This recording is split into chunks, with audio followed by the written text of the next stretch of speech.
right, should we just get it out of the way? Yeah. Welcome to Good Burger, home of the Good Burger. Can I take your order? I wasn't sure if you might go for like, I'm a dude, she's a dude. I'm a dude. She's a dude. He's a dude. We're all dudes. But Jacob's a death's door right now. Yeah, dying on my deathbed. We're a whole new podcast. A whole new, I don't know. This is a whole new a podcast all about Disney Channel original movies. I'm Jacob Formerly Pellejon. About Disney Channel original movies. Yeah. He's Jacob. I'm Lucas Melby. He's Lucas Melby. And you can tell that it's been quite a while since we last did this. Yeah, it's been 30 plus days. Wow, yeah, a long time. It's been more than a week. Thanks. Because the last time we recorded, I believe was the end of February, because then the Dunstan Checks In episode came out early March. And since then, we've had some stuff come up. I went to Anime Detour last weekend when we were recording this. Jacob was unable to join because Jacob, he's got stuff going on. He's out there hustling. Going on. He's got that grind set every day. I work hard every mother and day. Yeah. Why are you censoring yourself on our podcast? But we've always committed to just doing one episode a month now that we've entered into our post-Disney Channel original movie phase. So this episode will still come out in April, so fuck you. And that's fuck you. That's what I say going into this episode, where we, of course, are discussing Good Burger. I feel like the joke I at least remember making a good number of times was that Good Burger, we were just going to become a show where every single episode we do Good Burger. Now we've kind of done like our contractually obligated movies that we've talked about doing in previous episodes: High School Musical 3, Dunstan Checks In, and Good Burger. Jackson. Quite a range of movies to be like, we have to do these. So we'll talk maybe towards the end of the episode about the future, what we maybe will transition to doing for our choices, or maybe if you're a brave enough person, suggestions to write into us. Maybe we'll just be like so in awe that anybody noticed us that we might just do whatever movie. Notice us, senpai? Yeah, you're like, Solo. I'm like, all right, well, I guess we got to do it for the podcast. I don't really know if we got too much to check in on. We're, as we've established many times before, we're very unexciting people. Our daily lives are, besides Jacob, he's making deals left and right, jet setting, flipping burgers, kissing girls. Ooh. And babies. And babies. He's also a politician. Congratulations. We'll save that for later. Congratulations to me for sitting through the movie we watched today. You made it all the way through. As you could tell from the top of the episode, we watched Good Burger. Home of the Good Burger. We were talking a little bit ago, Jacob, but what's your background with Good Burger?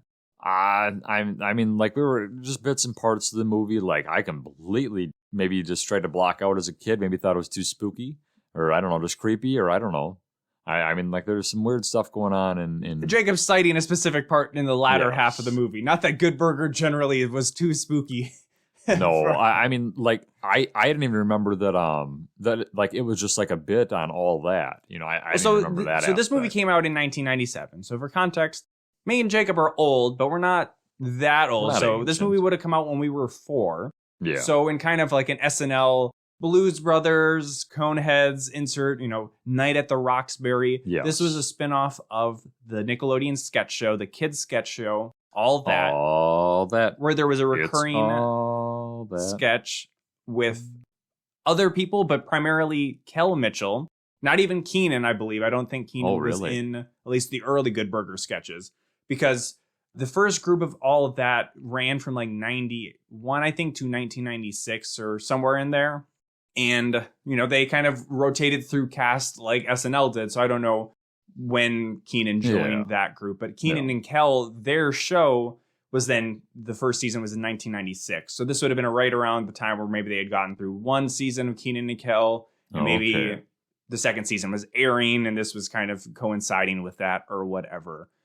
So it is, yes, it's a spinoff of the Good Burger sketches, which I didn't even really realize were a thing, but that's because I was probably 3 years old at the time. I do remember watching Keenan and Kel. Yeah, no, I remember Keenan and Kel, but yeah. And I think a lot of the dynamics between them still carried over into their dynamics in Good Burger, which is that I'll put some fun audio from Siskel and Ebert's review of Good Burger. Oh, did they really? Episode, where there's kind of an interesting thing where sometimes in comedies, you got like the straight man or the smart person and the dumb person. But in a way, both Keenan and Kel are dumb characters. One is just like and the other's just kind of like, one is maybe a little just more scheming. So Keenan is more of like a mean dumb person, where Kel kind of falls within, if this is a touchstone for people, Amelia Bedelia.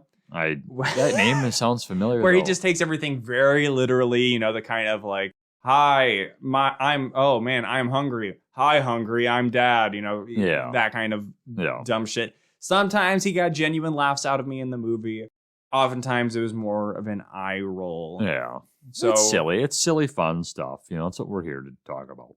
And this is kind of like the only Nickelodeon theatrical movie, I think, besides like SpongeBob, where once we get into this went straight to the movies. This went straight to the movies. Straight to the theater. Run, don't walk, straight to the movies to see Good Burger. I mean, I don't think it was like a huge hit, but it made some money.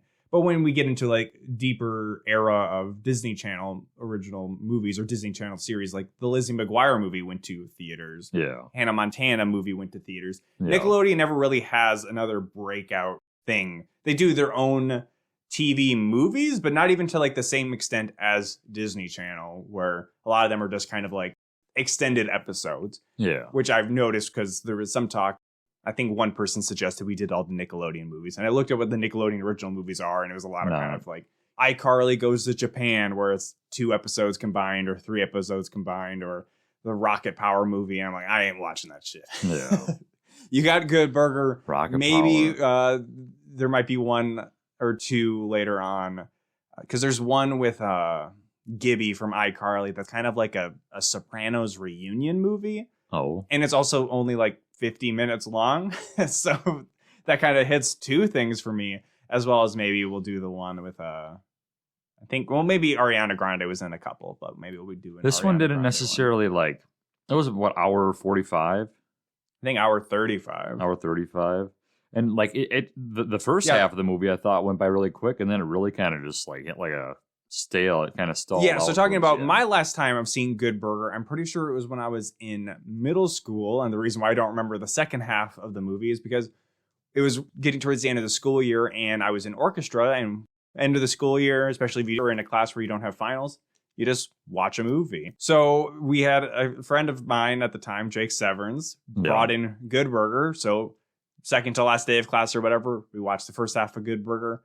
Last day of class, wow. He forgot the movie. He took it home with him. And we're like, why did you even take home the movie? Why did you put it in your locker? So then we didn't have any movie to watch. So then that's probably why I don't really remember the second half of Good Burger, because I haven't seen it in 20 years or if even that. What a fraud. But I would say you can definitely tell that this is a spinoff of a recurring sketch, because there's plot, but it's very basic level plot. And then there's just shenanigans in between.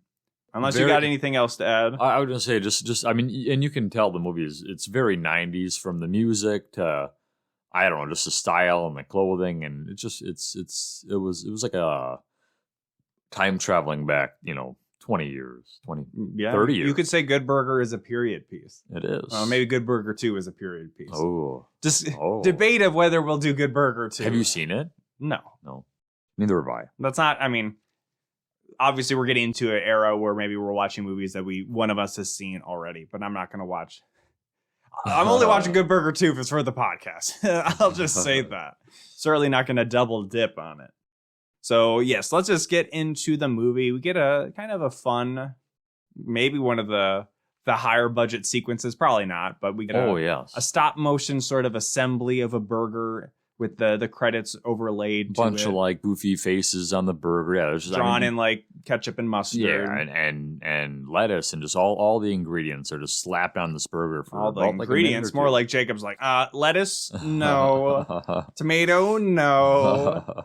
I don't like tomatoes, but I'll take lettuce and onions. I just don't like pickles. That's the only thing I don't like. I don't mind the lettuce or the tomatoes or the onions. Okay. Well, just the pickles. You can eat my pickles. I'll put you to the test. We'll go to McDonald's and I'll order you a big and tasty. Oh, golly. New McDonald's menu coming out. We're not going into that. I mean, not the Wick McDonald's. Stop. Something different. They're going to have a surf and turf hamburger that has fish and burgers. They're going to have another one that has burgers and chicken patties.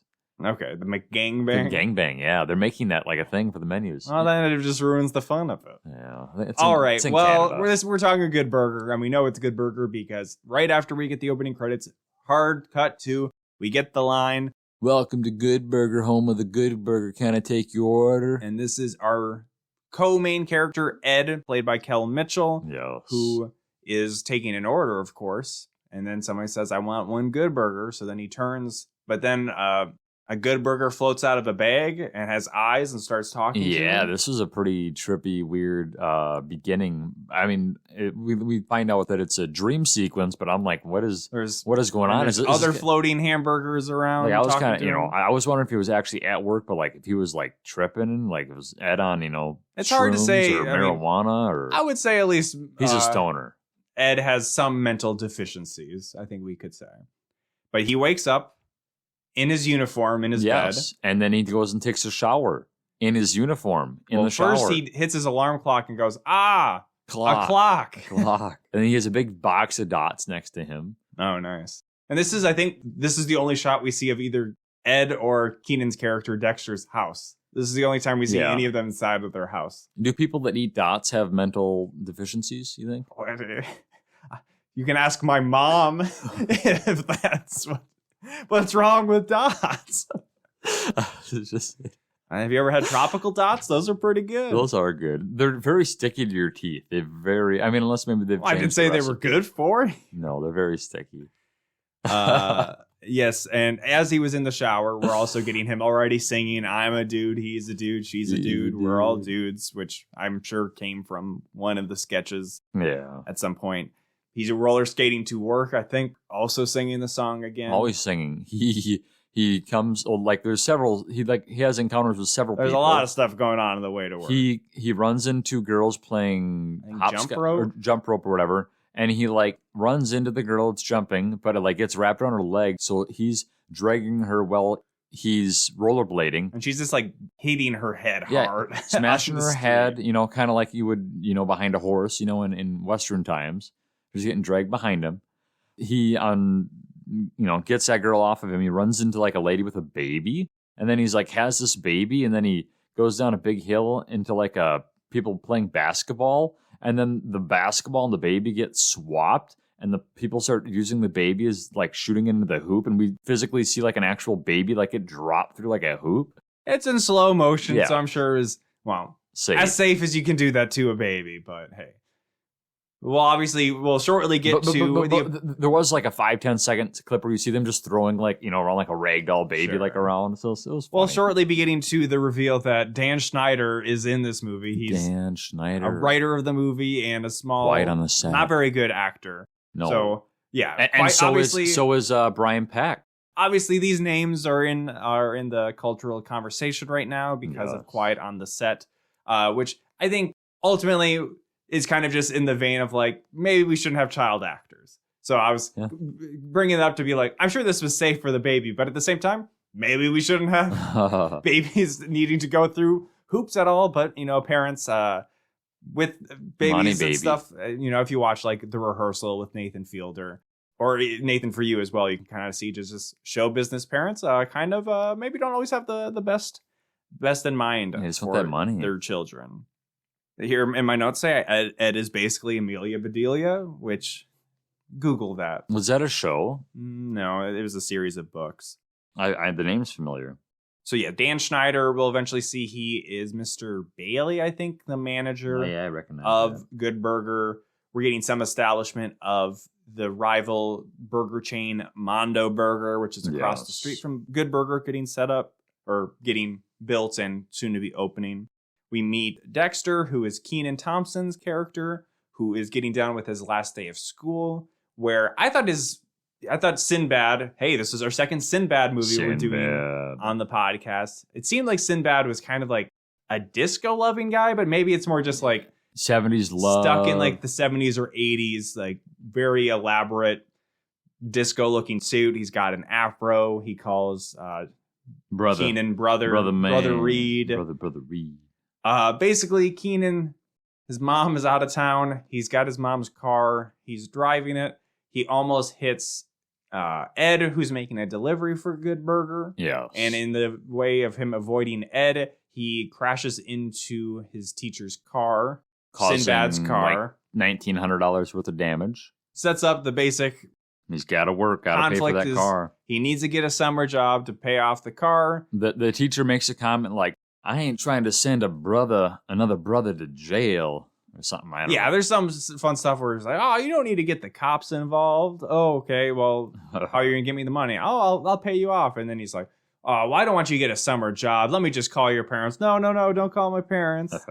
So Dexter's got to get a summer job. So he first stops over at Mondo Burger because they'll be opening soon. But he kind of fails hilariously where he's just slamming all sorts of ingredients together on his burger assembly line. And I mean, it's like a pile of food. It's like none of the burgers ever look particularly appetizing. No, I mean, even when they're trying to sell them as good, like, so the thing with Mondo Burger is like they're Mondo. They're like double the size, I guess, of what a good burger's supposed to be. You might say they're Mondo Cool. Ooh, Mondo Cool. Is that Rocket Power? No, it's from the Dragon Ball Z dub. Oh, okay. I'd put it at the end of the episode, but I've already used the soundbite in a previous episode.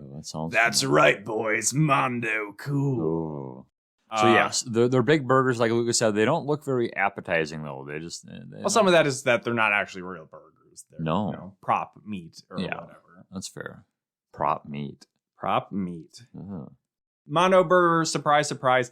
I'd have to think of other examples, but like I just watched Wayne's World for the first time somewhat recently, and it's not like an exact parallel where like Wayne's World is like going against a rival show, but like Wayne's World then becomes like they sign a contract and become like corporate or whatever. Yeah. So Mondo Burgers, it's not even set up that it's like an established chain, but it's they do mention more corporate. They mention like, we're going to become the biggest chain in the world or whatever. In 2 years, so that it implies that they're not like McDonald's or whatever. No, yeah, true. But they're the villains. Right across the street. And their manager is Kurt, who, I don't know, he's kind of funny. Yeah. He's got like frosted tips, maybe.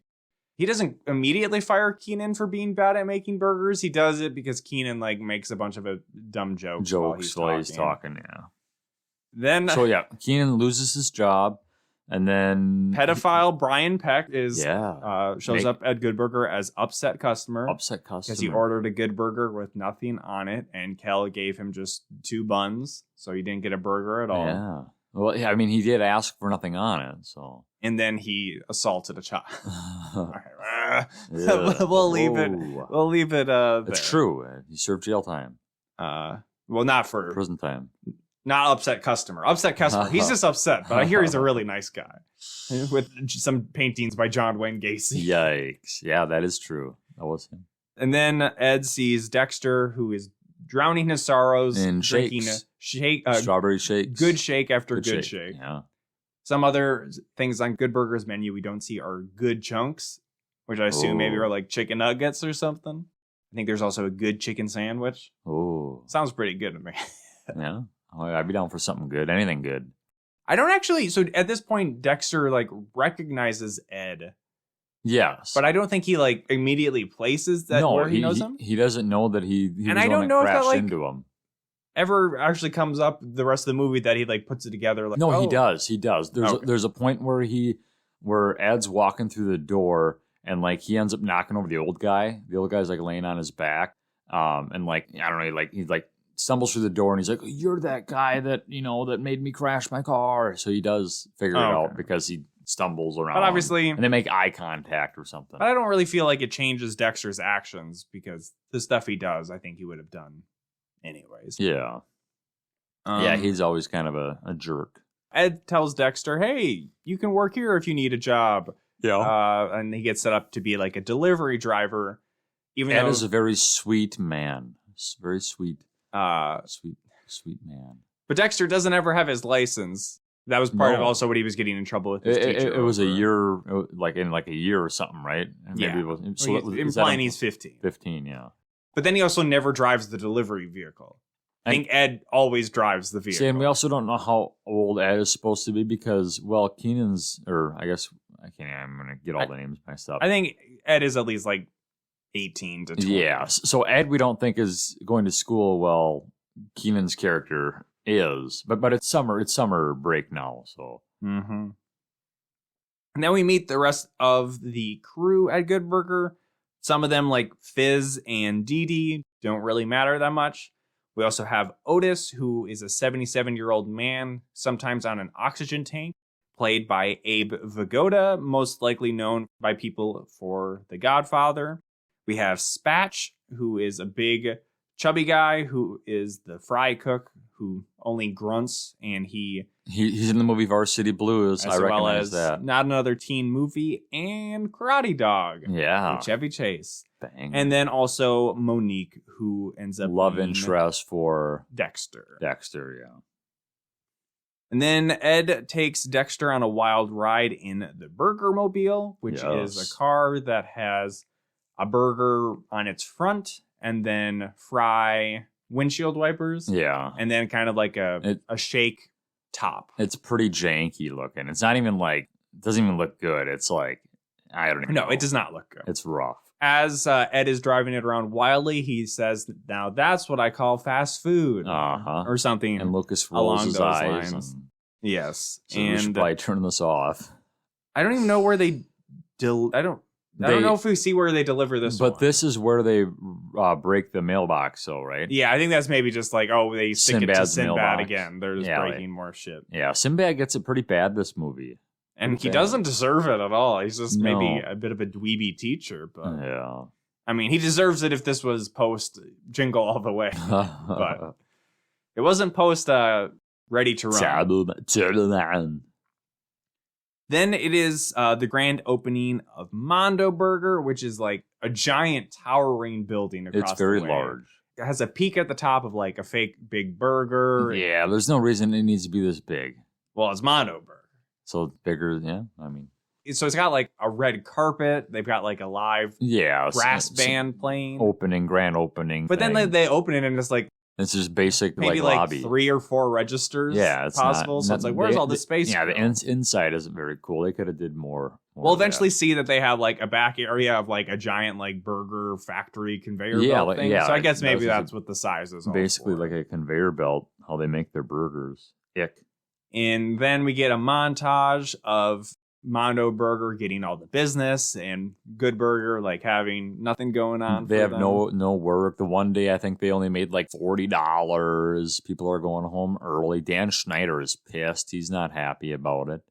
He then buys a Mondo Burger to compare, and this is where we first see that they're just like big. Maybe 4 times, 3 times as big as a Good Burger. Spatch puts one on his spatula, and it like breaks it, bends it in half. And then bends it like Beckham. And then Cal's character puts the 2 burgers to his head. Yeah, I'm already kind of like flying through this plot because there's a lot of just shit like this. They sound the same. And I don't know what they said. They looked. I don't remember what he said. I think he just says they sound the same. They sound the same. So then, as there's did anybody taste it? I don't think anybody tasted it. Who cares? Yeah. I just want a burger to be big. I don't care what it tastes like. True. Then, because they just are killing time, they're going to work, but they don't really do anything. Ed and Dexter are eating lunch. Having lunch, yeah. Dexter doesn't want Ed to sit by him, but eventually Ed just is like, doesn't understand what he's saying and just sits there. Then he did get a genuine laugh out of me when he sticks 2 grapes up his nose and says, "I'm the grape boy," or whatever. Then me and Jacob both had the reaction of like, where did he get grapes from? Good Burger selling grapes. Listen, it must have been a lunch from home. And then like the weird lady on TikTok who was selling like the pink sauce or whatever, Kel's just got his own jar of sauce. That there's not too much gross out humor in this, because that's, even though being very early Nickelodeon or like modern Nickelodeon, it still has like the lol random humor that like carries on basically probably until today. Yeah. But obviously Nickelodeon, all about like getting slimed and gacked. Yeah. So I kind of associate that, and maybe people also would associate some of Dan Schneider's certain proclivities that pop up later on in his series. So Dexter ends up kind of getting slimed here. Yeah, with the sauce, but like overall, there's not lots of like goo and gunk. The shake machine was pretty gross. Yeah, that's probably the biggest thing. Inside of the shake machine earlier in the movie. Like dunking and spinning around. It's like a weird pink goo. It doesn't look like shake. It looks because it wasn't shake. Apparently, it was like glue, something. That'd be messed to clean. But yeah, this is an example where the sauce goes flying onto Dexter, and he's like, "This is pretty good." And then everybody else comes around and tastes it. Everybody's tasting it. Kind of like a flaming Homer situation, where this is the special thing that's going to sail them to success. So they start Ed starts mass producing his sauce, and they're selling it as the new sauce for the Good Burgers, and they're busting. I'm positively busted over this sauce, your special sauce. The good sauce. The good sauce. I don't know if they never call it the good sauce. Oh, they could have, but it was Ed's sauce. At one point they do call it the good sauce, but on their windows it seems to be Ed's special sauce. New sauce. Try our Good Burgers with Ed's sauce or something like that. Maybe work on the branding. Yeah. So Mondo Burger, Kurt is like watching from across the street, being like, "Oh, we were beating them 2 days ago. Tell me how." "Oh, I think it's the sauce. I know it's the sauce, but I don't know." Give me the sauce balls. Oh, we get another montage here, now set to a song. The music is done by Less Than Jake, the ska band, but then the lyrics are sung by Kel Mitchell, and it is a song called We're All Dudes. I'm a dude, she's dude, he's dude, we're all dudes. Yeah. It's pretty good cadence for the ska song. That's good. It was fun. This was kind of a peak moment for me in the movie. Because then quickly, Dex has to ruin it by being a piece of shit, where he tricks Ed into signing a contract because Dan Schneider offers 10 cents for every burger sold. And some of them are like $2.50. So, it's a decent profit margin. But then Dex is getting 80% of those 10 cents. Yeah. And Ed, sure, he signs it. He says he recognizes some of the words on the contract. Yes. He later gets paid. I don't know. He gets $67 the first time, which then he gets $13. And he uses this $13 to buy a yo-yo for Dexter. Yeah, so that's this next scene where Ed invites Dexter up to the roof or his special place. Yes. Which then Keenan looks down at his maybe crotch. He's like, "Do you want to see my special place?" And Dexter's like, "I didn't know this where this was going." Dan Schneider? Oh, no. That you? So basically, Dexter kind of opens up a little bit to Ed, and says, in very DCOM fashion. Yeah, he talks about his dad, who's not dead, but it just kind of disappeared. He's not dead, but he's deadbeat. Yeah, his dad left him when he was 7 years old, but he remembers that when he left, he gave him like a yo-yo that was blue on one side, red on the other, and when he yo-yoed it down, it lit up, and it made like a woo noise. And he's like, yeah, and just one day the lights stopped working and it stopped making that funny, cool noise, and my mom threw it away. So then, next scene later, we see that Ed has spent his money on Dexter to get him a new yo-yo. And then after that, they take a delivery to Shaquille O'Neal. yeah, I forgot that even happened. What the heck? They delivered him, and he's huge. Yeah, if you know Shaq, he's like 8 feet tall. He's kind of big. He's big.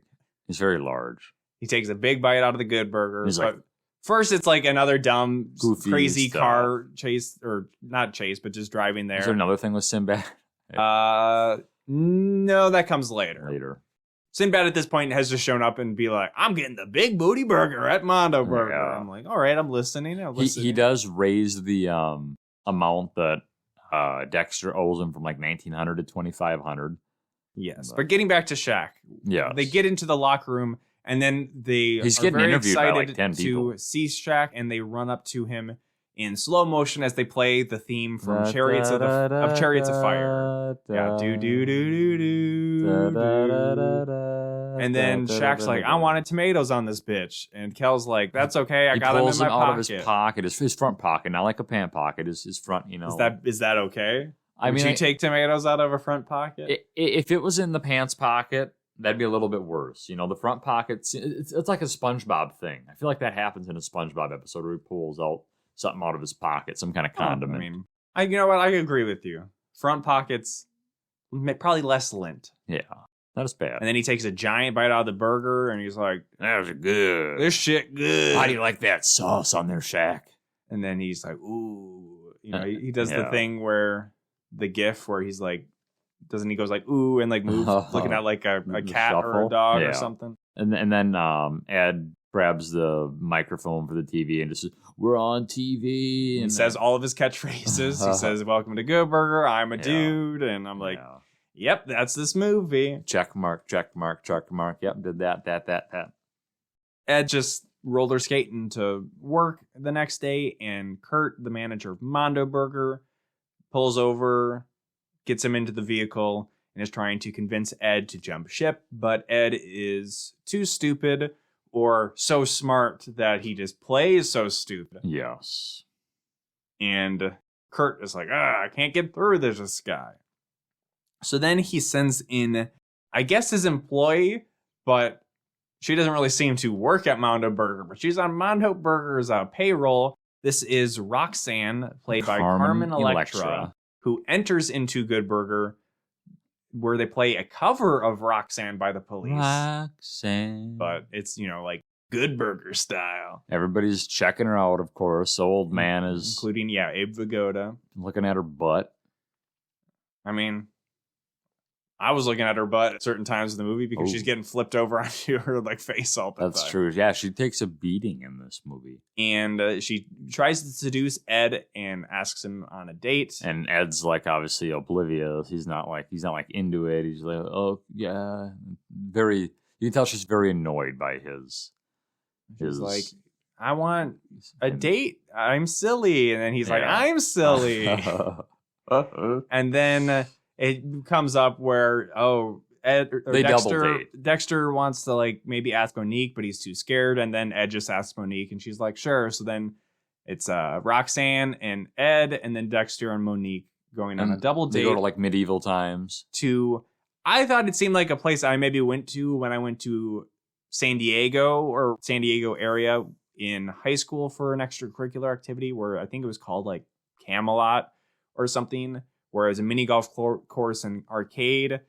But at the same time, when I went there, I don't remember them being like, here's a picture of Good Burger, which is filmed here. So maybe it's a chain in California or something. It looked cool. They had a really cool mini golf course. They go mini golfing, and Ed hits a ball really hard, and then it hits her. Well, before we get to that, speaking of Carmen Electra's butt, Dexter, I was like, Whoa. Dexter pulls out Monique's chair to be nice, gentlemanly. Yes. And then Ed pulls out Carmen Electra's chair, but then she falls because she didn't realize he was pulling out the chair. Yeah. And then he asks, is your butt okay? And she says, yes, it's fine. And then he yells to the whole restaurant, her butt is fine. Then they go mini golfing. And yes, as Jacob said, he both hits her in the face with his putter as he's swinging back. And then his ball bounces around and hits her in the forehead. And she gets knocked out. Which seems to have given her a bigger welt than the putter coming from the ball. It's big. Her face is pretty gnarled. It almost looks like it could have been a giant pimple that then squeezed it out, gross Nickelodeon goo. So they're driving back to Good Burger and Ed's just talking a bunch and they're like, Ed, she dead. Yeah. Because he's trying to talk to her, tell him about his life. That's the joke. Yeah. They get back to Good Burger, though, right? Yeah, they split up, and Monique's like, we're going to leave you two alone. I think she'll help you out. And then Carmen Electra goes in to kiss Kel, or Ed, and he gets scared and does a judo flip to her. Yeah. And that's kind of the last straw where then she goes. She's broken into many pieces. You see her on crutches. Yeah, she somehow has gone to the hospital to get all casted up and everything. Yeah. Goes to then tell Kurt that she quits, but then she falls over again there. And then while this is happening, Monique and Dexter, Dexter's kind of why did you change your mind about me? And she's like, Ed told me because we didn't really establish, but she wasn't giving Didn't him like the him. time of day. Yeah, she was annoyed by him, felt that he was a jerk. But then Ed had a talk with her and, said that, oh, yeah, Dexter's, the nicest guy I know. He's looking out for me. He's just a really good friend. So then, she says, Ed's like the sweetest man I ever, have met. Any friend of his must be a good person. Obviously she doesn't know about the contract and all, that stuff going on yet. Yeah, I don't know if I have it in my notes, but so at this point he must give her his coat.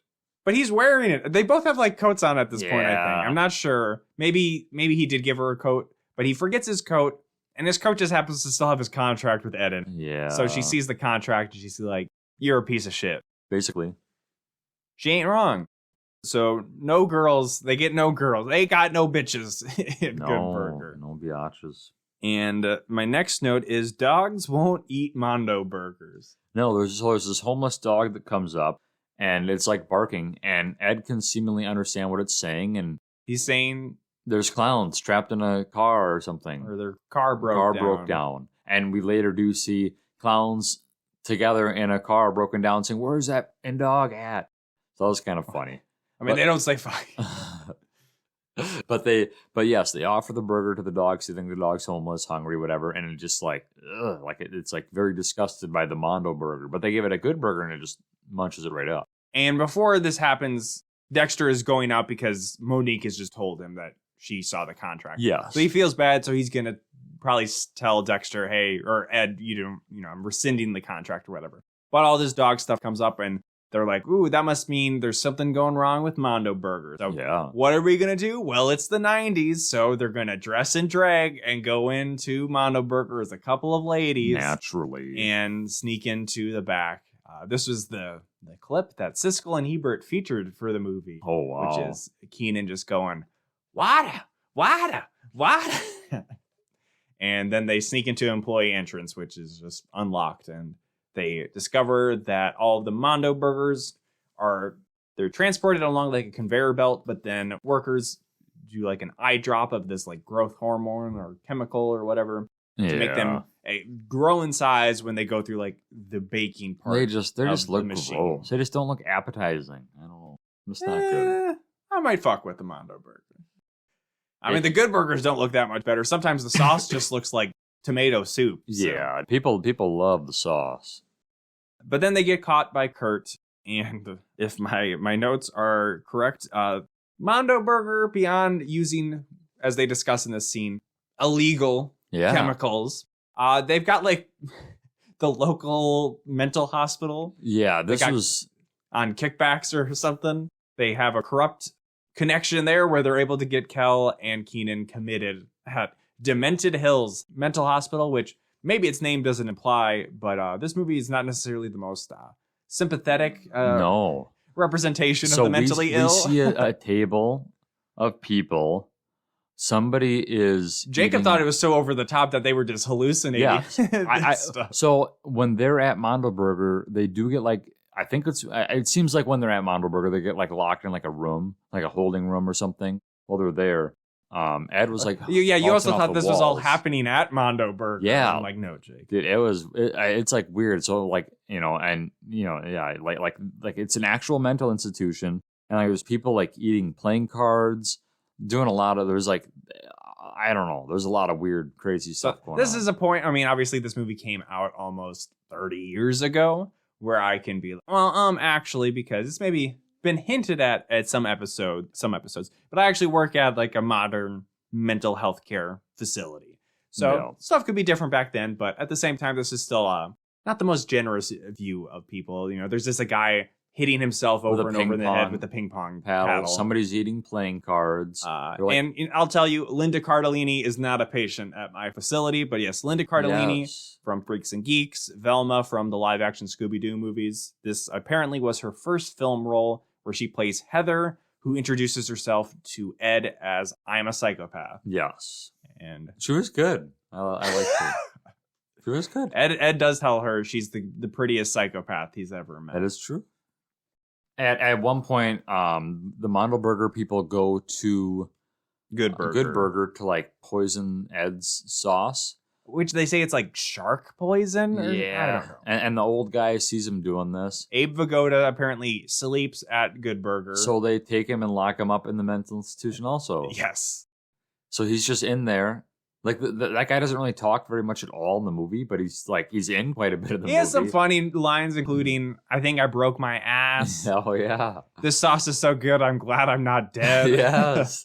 He does have good lines. But that was probably, 40% of his lines in the total movie already. Yeah. So he's in there running around. At one point, Ed comes across a guy in a straitjacket. He lets him out. And eventually later on... Who maybe goes and kills somebody? Yeah, you hear him... He killed Sydney or something like that. Later on, this big dude throws Dexter through the window as they're trying to escape. So yeah, their escape... I don't know if it's just a plan. They just kind of happen into it where they're in the day room. All the patients are milling about because it's med time soon to be happening. And then Ed changes the radio station from like classical to a song by the Funkadelic. Yes. The Parliament Funkadelic, whatever. I was doing some quick Googling. Yeah. But also George Clinton from Parliament Funkadelic. He's locked in there. Is a committed patient at this facility. And then there's just like a dance scene. Because it was the 90s. You got to have a weird dance scene where Ed is leading various patients. Dancing. George Clinton gets up in there. And then Dexter just goes over to some of the security guards to be like, hey, I bet you can't dance. And then they like fall. I don't know. They get the keys from them and then they escape up to a patient's room on the second floor who was the aforementioned guy in a straitjacket who then throws them out of a window that's not reinforced at all. So seemingly he could have escaped at any time. I know, nitpick. Good Burger of all movies. So they escape by being thrown out of this window. Ed, Dexter, and Otis, Abe Vigoda. Heather stays behind. Yeah. How psychopathic is she if she doesn't take this opportunity to escape? I don't even remember you see the old guy when he jumps out, I don't know, he's like doing like flips and stuff. He's flipping through the air. It's funny when they jump out because, Ed jumps through the other window. So they're running away. Orderlies are following them. They get into their own van, but then the Good Burger crew steal an ice cream truck of the Obese Brothers Obese Brothers Farms or something. Yeah. It just seemed like I'm not going to say if this was like a Dan Schneider joke, but I maybe we can... That joke wouldn't fly nowadays. Well, Dan Schneider is a very large man. So that's true. You know what? It was okay for them to make that joke. Yeah, making fun of himself. Self-deprecation. Yeah, exactly. I was going to be like, Jacob Telejohn sucks, but so do I. Self-deprecation. So yeah, then there's a chase scene where they're driving away in the ice cream truck and the orderlies are following them in. There's also a sign somewhere that says Demented Hills Deliveries. Yeah. I don't know if that's just a justification like for a them to joke. have the van or the truck. I don't know what they're delivering though. I don't understand if that's a joke. People from the insane asylum. They're delivering insane people. And then basically they're able to get away from the orderlies by just throwing ice cream treats at the windshield. I mean, that windshield gets really messy. It would be pretty hard to... Let me tell you. Yeah. My windshield wipers suck in normal rain, so if I had fudgesicles to go through, I'm sure I would also crash into Sinbad's mailbox, yes, which is what happens here. So all these other times it's been Dexter that's been causing all this, bad shit to happen to Dexter and Ed. Yeah, fair. So this time they avoid the mailbox, but the people chasing them go off like a jump. Yeah, there just happens to be some utility workers that have dug a big hole in front of... So I don't know. They go off a massive That's the premise jump. of why there's a mound of dirt for them to jump off. And then it lands right on top after he replaced his very mailbox. GTA fashion. Yeah. There's just a jump here for me to go through this billboard. Yeah. Oops. Big jump. So then they are able to get back to Good Burger just in time to stop two elderly women from eating poison Good Burgers. With the shark stuff. Ed tackles her. Exactly. And then proudly says, I just tackled an old lady.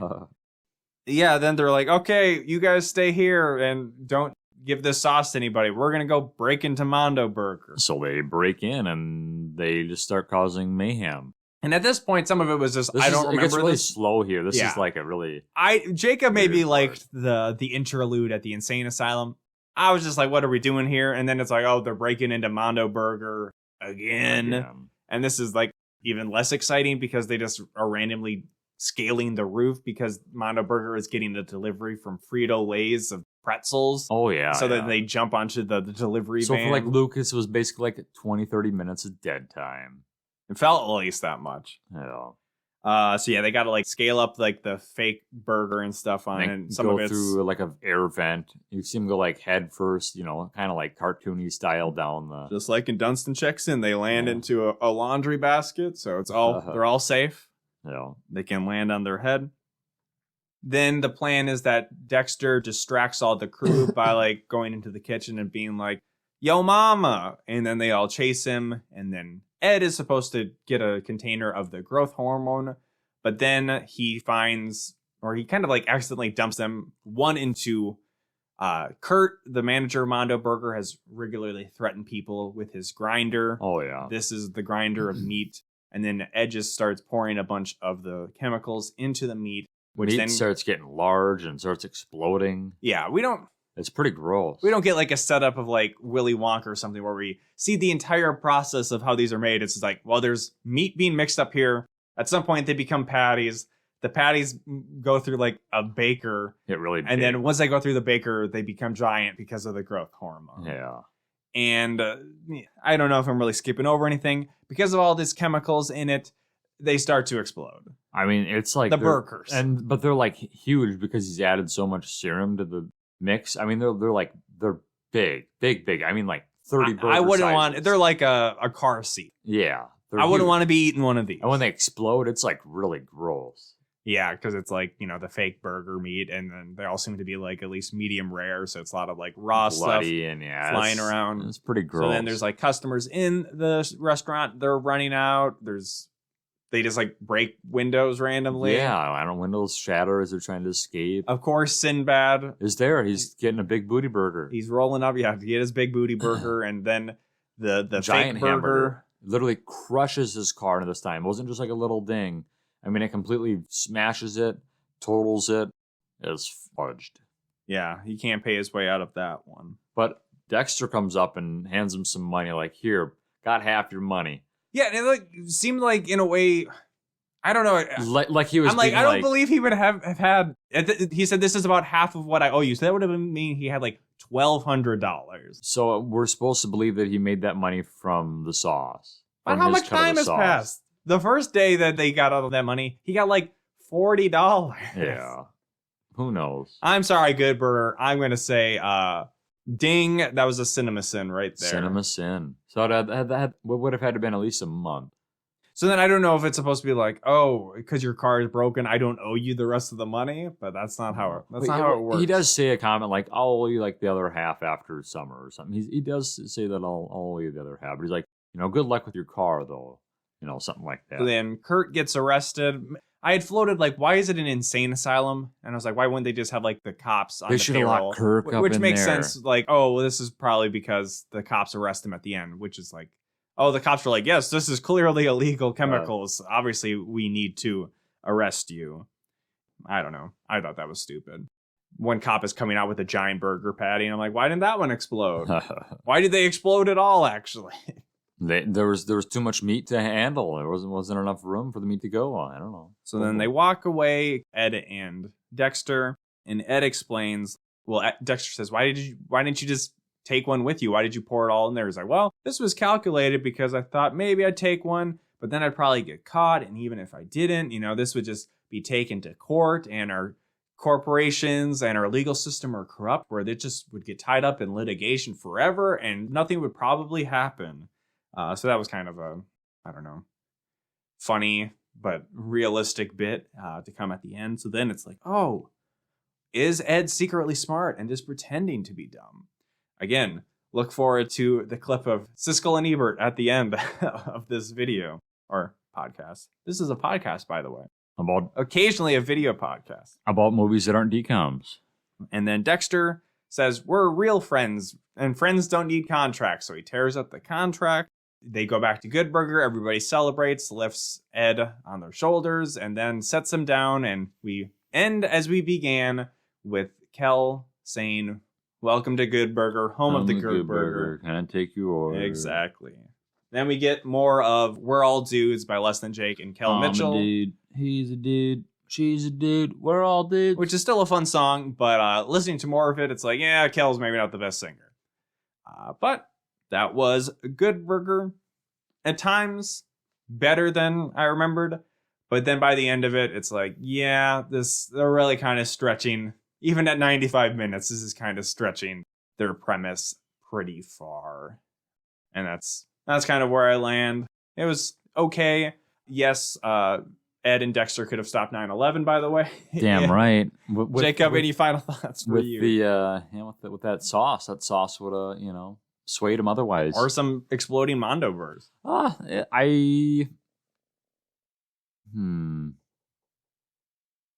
Fan of the movie. Would I watch it again? Probably not. Wow, this is maybe the harshest Jacob's ever been on a movie. No. This one, if Jacob still was active on his Letterboxd account, this would not be 4 stars. No, I'm not saying it's bad. I mean, kind of like you were laughing at bits and parts of it. There's fun scenes, but I mean, it's not a movie that like. I don't know if I'd even say there's fun scenes. There are goofy, fun lines or moments. Yeah. I maybe just didn't have the nostalgia for this movie, as much. I don't know. Where's the magic? That's what I'm saying. Where's the magic? I mean, had we had more of those talking burgers at the very beginning of the movie, I'm anti-talking burger. It was a fun watch, but I mean, I have no reason to revisit it anymore. Well, if you want to weigh in on whether we're right or wrong about Good Burger being good or more like bad chicken sandwich, Good Burger, more like bad Mondo Burger, fish fillet. Oh. You can write us at awholenewpod@gmail.com. As we were talking about earlier, at this point now, what movies we're going to watch? We don't necessarily know. I think you know what, since Jacob is I shouldn't joke about that. Jacob is doing perfectly fine. That we're maybe going to ping pong back and forth where Jacob picks a movie, I pick a movie, and that's under the pretense that Jacob picks a movie. He does the summary for it. We'll see. Maybe we'll just end up doing one of those. But as I said, maybe you write into us. You suggest a movie we do. You might just be so lucky that we do that movie.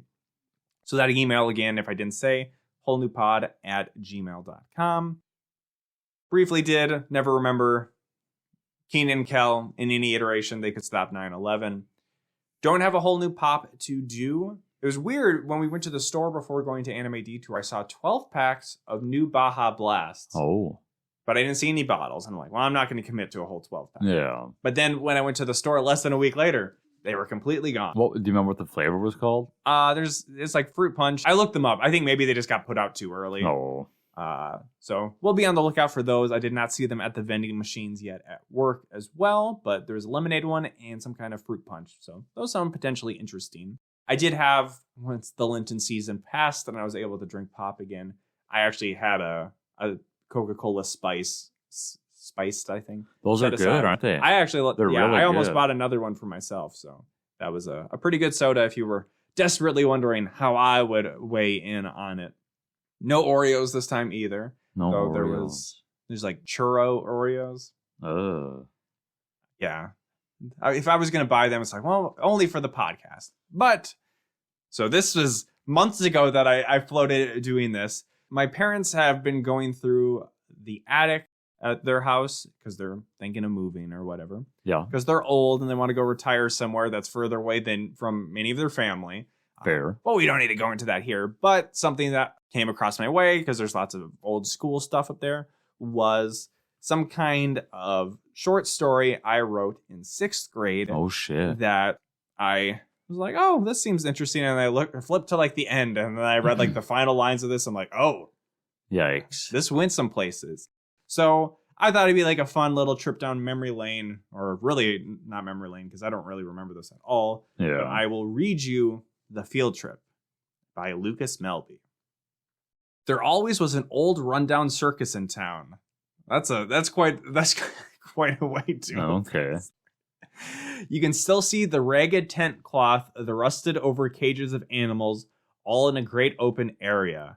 Then at the front, you can see an old dilapidated sign. Dilapidated. It's a pretty good word for 6th grade. That is pretty good. I'm impressed. Dilapidated sign reading the Mackenzie Brothers Circus. Nobody ever knew why they left on that fateful night. Some say they left to find somewhere new. Others say the grounds were haunted. Oh, Jesus. Wait up, guys, yelled Renee with an Renee. accent on the last E. He never was good at athletics. So Renee, not a girl, by the way. Always trailing behind in races. You're such a sissy, Renee, said Jared as they slowed down. You and that whole asthma excuse. So this is interesting because I had a friend at the time named Jared. I don't know who Renee would be based on. He might be a self-insert for me, though. Come on, Jared. You know I have asthma. Truth was Renee didn't have asthma. Everyone knew his mom didn't want him getting all sweaty. That was based on a neighborhood kid I knew who I didn't think actually had asthma, I don't think. Can you two just shut up? Dalton said forcefully. We're going to be late for school. Dalton, another friend of that time for me. He's right, guys. We don't want Mrs. Helling having a spaz or anything, Lucas pointed out. Mrs. Helling was just my 6th grade teacher, so no. Didn't even change the name to no protect obfuscation there. Oh, then wait. It says Lucas pointed out. So is there 4 characters in this? Oh, I'm really wondering who Renee was because I'm not remembering that at all. All right. In class, our teacher said, "Today, class, we're going to the Avalon Circus for a field trip." Lucas raised his hand to question. No time for questions. We must get on the buses, Mrs. Helling said. On the bus, Lucas said, I didn't know there was a new circus in town. Me neither. We passed the corner that would show us the Mackenzie Circus, but instead we saw a new circus all set up. Hey, the circus wasn't there when we passed here for school an hour ago, Jared said. We looked around at the other students, but they didn't see any reaction out of them. Then it started to get dark. What time is this field trip? We could see dark shapes moving outside of the windows, but just as suddenly as it got dark, it was light again, and there were clowns outside doing cartwheels. Oh my. The bus stopped and we got out. I have a bad feeling about this, Lucas said doubtfully. First, we went to the House of Mirrors. So far, the circus was boring as usual. But then there was a blood-curdling scream. We ran outside and everything was dark. We rushed inside the house. Again, we heard a thumping noise coming towards us. Thump, thump, thump. Oh, golly. Then there was the laughter. A clown came into the house. He saw us. The clown had long, red, droopy, and natural hair. His lips were bright red, and there was red liquid dripping out of his mouth slowly. He had long, floppy shoes on his feet. His costume had red stains and long slashes on it. His eyes were hidden in shadows, but when we moved his face so they could see his eyes, they were dark and sullen. It seemed like you could see the back of his head. Oh. Why are you hiding, kids? The fun's outside, he said. Hi, I'm George the Clown. Renee stepped out. Okay, guys, let's go outside. Fuck this. Renee, stay away from him, Dalton. Fucking George. Oh, come on, he's just a clown, Renee said optimistically. That's right, George went up and hugged Renee. Let go of him, Jared screamed. George dropped him to the ground. Dead. Jesus. What are you? Lucas yelled. Then George was gone. It sure is dark. Hey, I got a flashlight in my backpack, Jared whispered. Take it out. Something's not right here, Dalton whispered back. We've got to get out of here, Jared said quietly. We were running and Lucas said, Hey, guys, I see the exit to the road. Nobody answered. Lucas looked behind him. Nobody was there. Suddenly, Lucas turned around and saw George. Hi, buddy, he said. Then Lucas's flashlight dropped to the ground. Creepy. And then I've got, asterisk stars to be like, and tonight on the evening news, the 4 missing children's bodies were uncovered at the Mackenzie Brothers Circus grounds. Rip. The inspectors have found self-inflicted wounds on their necks and chests. Self-inflicted? Jesus. Possible suicide. Sorry, trigger warning. Wow. I don't know. That wasn't maybe as good as I thought it was going to be. How old were you think when you did this? 6th grade. That's pretty good. Yeah, it's pretty creepy, pretty fucked up. Well, it definitely reads as I probably watched like it for the first time around Red here. Clown. Yeah. And I don't know. Knew somebody named Renee, I guess. I don't know who Renee was. I don't know Renee. Next time we'll bring in Jacob's writings where he is like Jacob's 6th grade writings were like spooky. I don't know, man. You don't want to know. Yeah. I'm hungry. I got to go to the circus later. So we've been a whole new the podcast, mostly about Disney Channel original movies and whatever we're doing now. You can find us at Apple Podcasts and Spotify. I learned from listening to a podcast that I normally listen to that I think the Google Play podcast store or whatever is no longer a thing anymore. Oh, so sad. We've quickly gone through it, and I'll have to delete when I'm doing like the YouTube descriptions of like Google and Stitcher no longer exist anymore. So it's just like Apple, Spotify, and all the other billion podcatcher apps out there, as well as youtube.com/a-whole-new-pod, where you can like, comment, and subscribe on there. And yeah, you got anything? Nothing really to plug. Yeah. I'm looking forward, if we end up doing one of those goofy movies I had suggested to you. You're saying we're going to do a goofy movie? We could. Maybe we should. Add that An to the extremely list. goofy movie? It's a good movie. So, took longer than necessary, or not necessary. Took longer than we maybe expected, but we got it to you. We did. And as we talked about on the Dunstan Checks In episode since then, congratulations to Dustin and his wife for their new son. Though I gotta say, kind of an awkward time to name him Dan Schneider.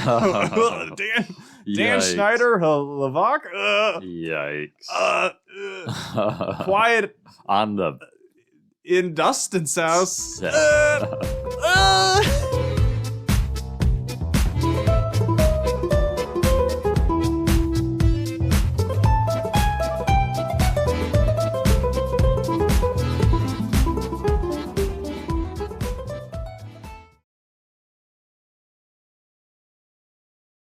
There isn't too much to say about Good Burger other than it isn't very funny. I don't see why one of the kids couldn't be smart. That would set up a whole nother set of jokes, I think. As written, however, I strongly recommend skipping Good Burger. Well, I don't recommend the movie either, Gene, but I think these are two pretty bright kids. I don't know why you think they're dumb. They figure out the entire situation. They save Good Burger. They outsmart the competition. They get everything they want. Who could be smarter than that? Do you think that Ed is a smart character, or do you think? Oh, he's very smart in the way that he goofs on people with his wordplay. In other words, you believe that Ed is totally an act. He is not saying what he really thinks when he speaks. I believe that to a degree. Yes, he is absolutely performing as Ed. Yes, that we completely disagree. And even so, he's not dumb. Even if he isn't an act, he's not that dumb. I think that he's effective. He's effective in dealing effectively with everyone these are the heroes of the picture. Of course they're going to make things turn out happy. You think the burger store is going to close up? Well, another problem I have with your review is that I think basically this movie is made for 8-year-old kids who watch Nickelodeon. I think they love these kids. I had no idea. I thought they would probably like the movie, I thought it was made for their college professor fathers and mothers. But no, you reviewed it as if it was. And so you give me a positive review? Not for myself, but I'm trying to give a fair assessment of the function of the movie and its intended audience. I thought you were a guy who always says you review what